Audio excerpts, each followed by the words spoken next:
O 'di ba, nagsalita na si VP Sara Duterte kaugnay sa mga naging pahayag sa kanya ni First Lady Liza Marcos sa interview nito kay Katong Ying. Ayon sa VP ay mag-uusap na lamang daw sila ni Presidente Marcos Jr. patungkol sa mga patutsada at mas uunahin na lamang nito ang problema ng Pilipinas. Ayon sa mga netizens ay panigurado daw na maging si Tatay Digong ay mang-aasar patungkol dito dahil alam niya na tumatagos pala ang mga birada nito patungkol kay PBBM.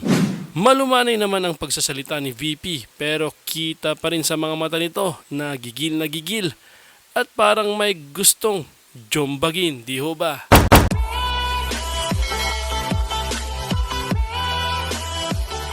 Mga kababayan, bilang tao, karapatan ni unang ginang Liza Marcos na makaramdam ng sama ng loob at galit. Subalit, ang kanyang personal na damdamin ay walang kinalaman sa aking mandato bilang isang opisyal ng pamahalaan. Upang makausad tayo, iiwan na natin sa isang pribadong pag-uusap sa pagitan lamang namin ni Pangulong Bongbong Marcos Jr. ang mga susunod na hakbang. Mga kaigsuunan, nag-atubang ang ato ang nasod ug dagkong mga problema nga kinahanglang solusyonan sa gobyerno. Dapat ay nakatutok tayo sa pagtugon sa mga suliraning hinaharap ng ating bansa. Patuloy ang pagtaas ng presyo ng pagkain at iba pang mga bilihin. At ito ay mas nagpapahirap pa sa dinaranas na gutom o kawalan ng sapat na pagkain ng mahihirap nating kababayan. Nagbabadya rin ang kakulangan ng supply ng tubig at kuryente habang talamak na naman ang ipinagbabawal na droga. Samantala, hindi pa rin natatapos ang banta ng kriminalidad, terorismo at insurhensiya sa ating bansa. Kini ang mga butang na angay natong hatagan ug pagtagad. Unahin natin ang Pilipinas. Syukran. Napakaganda yung response ni BP Sara sa ganitong parang I don't know kung anong klaseng interview ito. Plinano ba nila? Napag-isipan ba nila yung repercussions ng interview? Ulitin ko, maganda yung ganyang nagsasalita. Maganda yung ganyan sinasagot ang mga issues. Kaya lang, yun sanang yung mag-promote ng unity para mabawasan ang pagbatikos. Kasi nakita ko dito ang isang purpose ng interview. Para as much as possible, matigil na ang pagbatikos ng karamihang tao sa administrasyon ni PBBM. Kaya lang, ang resulta lalong napapag-usapan. Pati nga si ex-Senator Ping Lacson nagbigay na rin siya ng comments.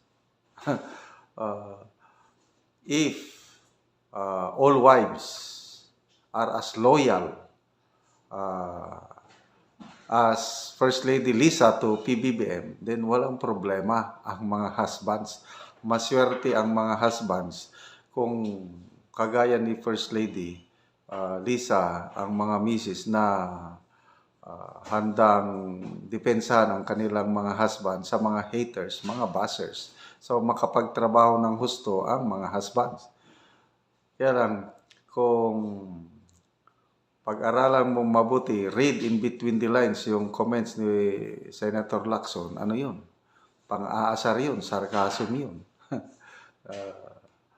Na nagpapahiwatig na wala nang ginagawang Pangulo kasi ang First Lady ang gumagalaw.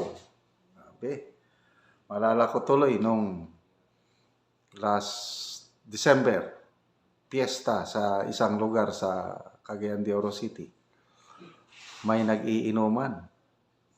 Pagdaan ko, narinig ko ang usapan nila tungkol sa politika, tungkol kung sino ang nasusunod. Ang Pangulo ba ang First Lady? Nako, ang kwentuhan sa mga nag-iinuman, sabi nila, problema sa atin Ang First Lady, siya ang nasusunod. Sunod-sunuran lang ang presidente. Ganon ang ano. Ganon ang narinig kong kwentuhan. Ako naman, huminto ko ng sandali, nakikinig lang sa usapan, kaya lang medyo napapa-smile, napapatawa ako na grabing, may isa pa. Yung taga-deliver ng dark chocolate. Taga-Talakag Bukidnon. Pag-deliver niya, nabanggit niya, gano'n, no? Ang usapan namin, usap-usapan sa lugar namin, sir, kaya tayo nagkakaproblema dahil sa First Lady. Ganon. Sabi ko, bakit? Ano bang napansin nyo? Yun, sir, talagang mas makapangyarihan ang First Lady kaysa sa Presidente. Ganon ang mga, ganon ang mga comments na naririnig ko. Kaya itong interview kay Katunying na nagpapahiwatig ang First Lady Lisa na para hindi mabadshot si VP Sara, mag-sorry ang VP Sara. Anong mag-sorry? Baka mamaya, iwan ko lang.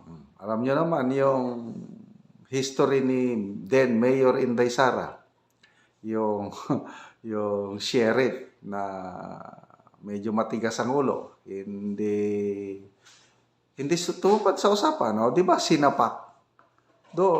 Nung yung pangyayari na yon, doon ako unang bumilib kay VP Sara. Kita ko may tapang at malasakit. Kasi gusto niyang isolve yung problema kasi naawa siya sa mga squatters. But at the same time, ayaw naman niya magkagulo kasi may court order na eh. Dapat kausapin ng maigi yung mga squatters doon. Gusto niyang tulungan, may mapaglipatan. Gano'n lang sana. Matigas ang ulo ng sheriff. Yun, nakatikim sa isang Mayor Inday Sara. Kaya, huwag nilang subukan si VP Sara. Pati nga si PRRD, nagsabi siya na hindi ko kaya yan si Inday. Mahirap yan. Mayroong panahon noon sa pandemic na gustong umuwi si PRRD sa Davao. Pandemic, nako, hindi pumayag si Mayor Sara na uuwi si Pangulong Duterte kasi nga pandemic pa, baka magdala siya ng virus. Ganon katindi si VP Sara. May tapang at malasakit. Kaya wag niyong subukan na mag-sorry. Ayun, instead na sorry, nagbigay siya ng sagot kanina, napakagandang sagot. Walang kinalaman yung personal feelings mo sa aking mandato. Maraming dapat tugunan. Kami na lang ni PBBM ang mag-usap niyan.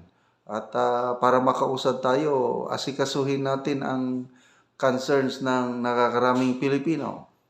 Pagtaas ng presyo ng bilihin, terorismo, droga, sinaysay ng Vice Presidente ang dapat gawin which is supposed to be. Kaya tama na yung mga ganyang personal hurt feelings, hindi yan nakakatulong sa bansa.